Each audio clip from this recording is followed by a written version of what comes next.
35,000 TET উত্তীৰ্ণ শিক্ষকক দিয়া নাই দৰমহা 13 মাহৰ পৰা 13 তাৰিখৰ পাৰ হৈ গ'ল যদিও প্ৰায় 35,000 টেট উত্তীৰ্ণ ঠিকাভিত্তিক আৰু ষ্টেট পুলৰ শিক্ষকে লাভ কৰা নাই নৱেম্বৰ মাহৰ দৰমহা শিক্ষকসকলৰ নতুন দৰমহা চাকৰি নিয়মীকৰণ নতুন নিযুক্তি পত্ৰ লোৱা নাইবা বৰ্তমান পাই থকা দৰমহাতে সৰ্বশিক্ষাৰ অধীনত ঠিকাভিত্তিক হৈ থকাৰ সুযোগ দিছে ৰাজ্য চৰকাৰে 11টা দৰমহা বৃদ্ধি হেৰুৱাব নিবিচাৰে যিসকলে ঠিকাভিত্তিক শিক্ষক হৈ থকা ইচ্ছা কৰিছিল তেওঁলোকৰ মনত নৱেম্বৰ মাহৰ দৰমহা বিলম্বই শংকাৰ সৃষ্টি কৰিছে তেওঁলোকৰ মনত প্ৰশ্নৰ অৱতৰণ হৈছে যে ঠিকাভিত্তিক শিক্ষক হৈ থাকিলে ভৱিষ্যতে অনিয়মীয়া দৰমহা সন্মুখীন হ'ব নেকি সদসম প্ৰাথমিক উত্তীৰ্ণ শিক্ষক সমাজে তেওঁলোকৰ ভৱিষ্যত সুৰক্ষাৰ বাবে দেশৰ প্ৰধানমন্ত্ৰীগৰাকীৰ ওচৰত সহায় বিচাৰি পত্ৰ প্ৰেৰণ কৰে কাৰ্যসূচী গ্ৰহণ কৰিছে অসমৰ প্ৰতিজন প্ৰাথমিক উত্তীৰ্ণ ঠিকাভিত্তিক শিক্ষকে দেশৰ প্ৰধানমন্ত্ৰীগৰাকীৰ পৰা ন্যায় আৰু প্ৰাপ্য বিচাৰি আজিৰ পৰা 15 ডিচেম্বৰলৈ এখনকে পত্ৰ প্ৰেৰণ কৰিব এই দেশ এক বিধান কাৰ্যকৰী হৈ থকা দেশত অন্য ৰাজ্যই বেতন সুৰক্ষা সহ নিয়মীকৰণ কৰিব পাৰিলে অসমত কোনটো বাধাৰ সন্মুখীন হৈ শিক্ষকসকলে পুনৰ নতুন নিযুক্তি সদৃশ নিয়মীকৰণ কৰিবলৈ ওলাইছে তাকে লৈ শিক্ষকসকল পুনৰ প্ৰতিবাদী হৈ উঠিছে মাহৰ 13 তাৰিখৰ পৰা হোৱা পাছতো নৱেম্বৰ মাহৰ দৰমহা লাভ কৰা নাই সৰ্বশিক্ষা অধীনত কৰ্মৰত প্ৰাথমিক উত্তীৰ্ণ শিক্ষকসকলে যিটো সময়ত অসমৰ শিক্ষক কৰ্মচাৰীৰ দৰমহা মাহৰ প্ৰথম সপ্তাহতে হয় বুলি চৰকাৰী বিজ্ঞাপনত প্ৰকাশিত হয় সেই একে সময়তে যোৱা কেইবাটাও মাহ দৰমহা সময়তে লাভ কৰা নাই উত্তীৰ্ণ ঠিকাভিত্তিক শিক্ষকসকলে দূৰৰ জিলাত গৈ প্ৰাথমিক শিক্ষাৰ প্ৰসাৰ কৰা নিয়োজিত হৈ থকা শিক্ষকসকল কৰ্মস্থান আৰু গৃহস্থান দুখনকৈ ঘৰ পৰিচালনা কৰা সন্তান তথা বৃদ্ধ পিতৃ মাতৃক খৰচ বহন কৰা বেংকৰ ঋণৰ কিস্তি পৰিশোধ কৰা ইত্যাদি বিভিন্ন বিষয়ত সময়ত দৰমহা লাভ নকৰিলে শিক্ষকসকলক অৱস্থিত পৰিস্থিতিৰ সন্মুখীন হ'বলগীয়া হয় যিয়ে কৰ্মস্পৃহা হ্ৰাস কৰে আৰু তাৰ পৰিণাম প্ৰাথমিক শিক্ষা ব্যৱস্থাৰ ওপৰত পৰে শিক্ষামন্ত্ৰীয়ে পুনৰ কৰিলে স্পষ্ট নিয়মীয়া হোৱা তাৰিখৰ পৰাহে চৰকাৰী সা সুবিধা লাভ কৰিব ঠিকাভিত্তিক শিক্ষকসকলে ৰাজ্য চৰকাৰৰ আকুৰগোজ সিদ্ধান্তৰ বাবেই বৰ্তমান অন্ধকাৰ ভৱিষ্যতলৈ গতি কৰিছে অসমৰ 30% ঠিকাভিত্তিক আৰু ষ্টেট পুল শিক্ষকৰ ভৱিষ্যত উল্লেখযোগ্য যে 7 ডিচেম্বৰ PWDৰ কনভেনশ্যন এণ্ড ট্ৰেইনিং চেণ্টাৰত মুখ্যমন্ত্ৰীয়ে ঠিকাভিত্তিক শিক্ষকসকলৰ লগত এক মত বিনিময় অনুষ্ঠানত অংশ লৈছিল আজি এই অনুষ্ঠানৰ উদ্দেশ্যৰ বিষয়ে জানিবলৈ দি শিক্ষামন্ত্ৰী ডক্টৰ ৰণোজ পেগুৱে কয় যে উক্ত দিনা ঠিকাভিত্তিক শিক্ষকসকলৰ সমস্যা বা তেওঁলোকৰ দাবীৰ সম্পৰ্কত আলোচনা কৰিবলৈ মুখ্যমন্ত্ৰীয়ে এই অনুষ্ঠানত অংশগ্ৰহণ লোৱা নাছিল মুখ্যমন্ত্ৰীজনে ঠিকাভিত্তিক শিক্ষকৰ চাকৰি নিয়মীকৰণৰ সম্পৰ্কত ৰাজ্য চৰকাৰৰ প্ৰস্তাৱটোহে আগবঢ়াইছিল শিক্ষামন্ত্ৰীজনে কয় যে ঠিকাভিত্তিক শিক্ষকসকলে যি তাৰিখৰ পৰা চাকৰি নিয়মীয়া হ'ব সেই তাৰিখৰ পৰাহে চৰকাৰী সা সুবিধাসমূহ লাভ কৰিব আনহাতে সমগ্ৰ শিক্ষা অভিযান হ'ল ছ'চাইটি গতিকে যিসকল শিক্ষকে সমগ্ৰ শিক্ষা অভিযানৰ অধীনত দৰমহা ইনক্ৰিমেণ্ট ডিএ আদি লাভ কৰি 60 বছৰ চাকৰি কৰিবলৈ বিচাৰে তেওঁলোকে কৰিব পাৰিব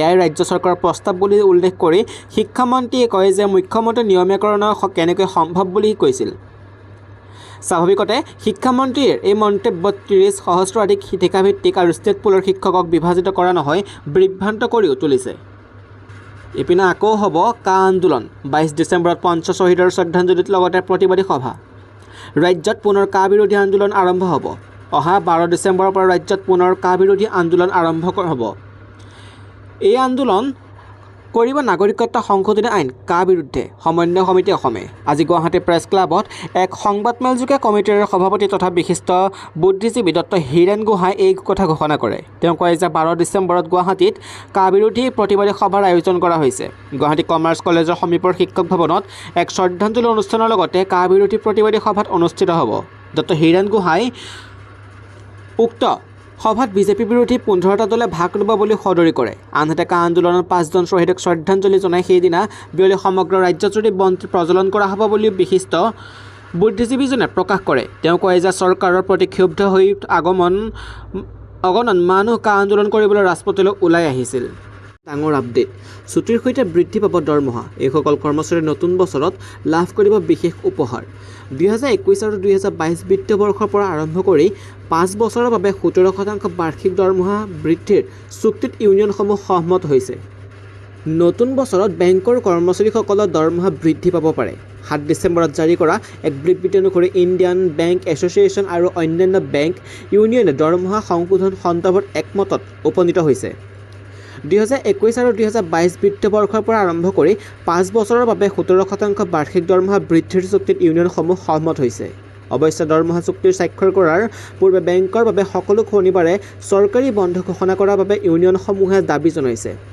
IBA, United forum of bank আৰু অন্যান্য ইউনিয়ন আৰু এছ'চিয়েশ্যনৰ মাজত দ্বিপাক্ষিক চুক্তিৰ বাবে এক বুজাবুজিৰ চুক্তি স্থাপন কৰা হৈছে।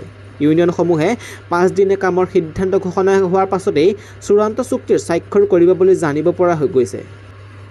এই চুক্তিত চৰকাৰী বেংকৰ কৰ্মচাৰীৰ দৰমহা বিপুল পৰিমাণে বৃদ্ধি পাব পাৰে। ভাৰতীয় ষ্টেট বেংককে ধৰি সকলো ৰাজহুৱা খণ্ডৰ বেংকৰ বাবে ইয়াৰ পৰিমাণ প্ৰায় 12,449 কোটি টকা হ'ব।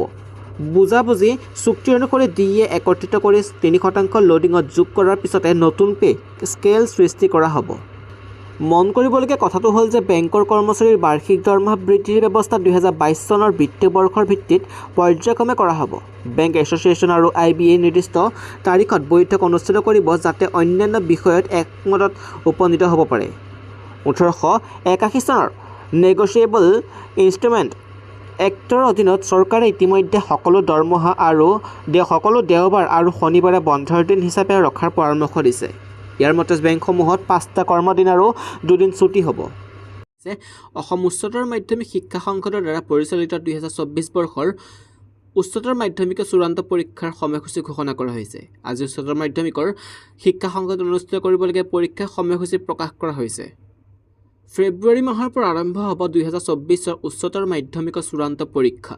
12 ফেব্ৰুৱাৰীৰ পৰা আৰম্ভ হ'ব পৰীক্ষা। আজি উচ্চতৰ মাধ্যমিক শিক্ষা সংসদে অনুষ্ঠিত কৰিবলগীয়া এই পৰীক্ষাৰ সূচী প্ৰকাশ কৰা হৈছে। ইংৰাজী বিষয়েৰে আৰম্ভ হ'ব এই পৰীক্ষা। 12 ফেব্ৰুৱাৰীৰ পৰা 13 মাৰ্চলৈ চলিব উচ্চতৰ মাধ্যমিকৰ চূড়ান্ত পৰীক্ষা। ইপিনে টেট শিক্ষকসকলে সলনি নহয় চৰকাৰৰ পূৰ্বৰ স্থিতি। টেট উত্তীৰ্ণ সৰ্বশিক্ষা আৰু ষ্টেট পুলৰ শিক্ষকসকলৰ সৈতে আজি এক বাৰ্তালাপত মিলিত হোৱাৰ সময়ত মুখ্যমন্ত্ৰী ডক্টৰ হিমন্ত বিশ্ব শৰ্মাই জনায় যে চাকৰি নিয়মীকৰণৰ ক্ষেত্ৰত পূৰ্বৰ স্থিতিতে অটল থাকিব চৰকাৰ। 2012 চনৰ পৰা ঠিকাভিত্তিক শিক্ষকসকলৰ চাকৰি নিয়মীয়া হোৱাটো বিচাৰিলে নতুন নিযুক্তিক লৈ কম দৰমহাত কাম কৰিব লাগিব। আনহাতে ঠিকাভিত্তিক হৈ থাকিলে বৰ্তমানৰ দৰমহাই তেওঁলোকে লাভ কৰিব। অৰ্থাৎ নিয়মীয়া হ'লে কম দৰমহা পাব কিন্তু চাকৰি নিশ্চিত থকাৰ লগতে NPSৰ সুবিধা লাভ কৰিব। ঠিকাভিত্তিক হৈ থাকিলে দৰমহা বেছি পালেও NPSৰ সুবিধা নাপায়। ৰাজ্যৰ তাত উত্তীৰ্ণ শিক্ষকসকলক 2 নাৱত 2 ভৰি থ'বলৈ এৰি দি আজি মুখ্যমন্ত্ৰীয়ে ঠিকাভিত্তিক শিক্ষকসকলক এই কথা স্পষ্ট কৰি দিলে। অৱশ্যে শিক্ষকসকলক আলোচনা কৰি দুয়োটা ব্যৱস্থাৰ ভিতৰত কোনটো তেওঁলোকক থাকিব সেই কথা অহা 30 জানুৱাৰীৰ ভিতৰত জনাব সময় দিয়া হৈছে বুলি জানিব পৰা গৈছে। আজি APSC কেলেংকাৰীক লৈ মুখ খুলিলে মুখ্যমন্ত্ৰীয়ে ক'লে এতিয়া সেইদিন নাই। অসমত প্ৰবঞ্চকৰ অভাৱ নাই। এতিয়াও একাংশই টকা ল'বলৈ অপেক্ষা কৰি আছে। প্ৰাৰ্থীসকলেও টকা দিবলৈ সাজু হৈ আছে। কিন্তু এটা কথা স্পষ্ট, এতিয়া সেইদিন নাই। APSC কেলেংকাৰীক লৈ মুখ খুলিলে মুখ্যমন্ত্ৰী ডক্টৰ হিমন্ত বিশ্ব শৰ্মাই। আজি সংবাদ মাধ্যমৰ আগত মুখ্যমন্ত্ৰীয়ে কয় এই বিষয়ে মই বিশেষ একো নকওঁ। এনে আলোচনা কৰি থাকিলে যুৱ প্ৰজন্ম হতাশ হয়। এই বিষয়ত DGPয়ে মন্তব্য কৰিব। অসমত প্ৰবঞ্চকৰ অভাৱ নাই। এতিয়াও একাংশই টকা ল'বলৈ অপেক্ষা কৰি আছে। প্ৰাৰ্থীসকলে টকা দিবলৈ সাজু হৈ আছে। কিন্তু এটা কথা স্পষ্ট, এতিয়া সেইদিন নাই আৰু। অসমত মিডিয়া আৰু বিৰোধীয়ে চাকৰিৰ বজাৰখন দেখাই দিয়ে। মিডিয়াই যিমানেই লিখি থাকিব সিমানেই বিষয়টোক চৰ্চা হ'ব। আৰক্ষীয়ে নিজৰ কাম কৰি থাকিব। এতিয়া APSCৰ মৌখিক পৰীক্ষা চলি আছে। এই সময়ত এই বিষয়ত আলোচনা নকৰিব, ক'লে মুখ্যমন্ত্ৰী হিমন্ত বিশ্ব শৰ্মাই। ভিত্তিবৰ্ষ গোচৰ সন্মিলিত মহাসংঘ আহোম সভাৰ যুক্তি শুনালে সাংবিধানিক বিচাৰপীঠে। অসমৰ বাবে সুকীয়া আইন নিৰাপত্তাৰ প্ৰতি ভাবুকি। 71 ভিত্তিবৰ্ষই খিলঞ্জীলৈ আনিব বেয়া দিন। অসমৰে নহয় সমগ্ৰ দেশবাসীৰ দৃষ্টি নিবদ্ধ হৈ আছে এতিয়া উচ্চতম ন্যায়ালয়ৰ ওপৰত। কিয়নো কালিৰে পৰা উচ্চতম ন্যায়ালয়ত আৰম্ভ হৈছে অসমত নাগৰিকত্বৰ প্ৰদানৰ ভিত্তিবৰ্ষক লৈ ধাৰাবাহিক শুনানি। আজিও সৰ্বোচ্চ ন্যায়ালয়ৰ মুখ্য ন্যায়াধীশ DY চন্দ্ৰচূড়ৰ ন্যায়াধীশ সূৰ্যকান্ত MK সুন্দ্ৰেশ, JB পাৰ্দিৱালা আৰু মনোজ মিশ্ৰৰ গঠিত 5জনীয়া সাংবিধানিক বিচাৰপীঠখনে গোচৰীয়া পক্ষৰ শুনানি গ্ৰহণ কৰে। কাইলৈৰ পৰা চৰকাৰী পক্ষৰ লগতে 1971 চনৰ পক্ষত আবেদন দাখিল কৰাসকলক মন্তব্য গ্ৰহণ কৰিব।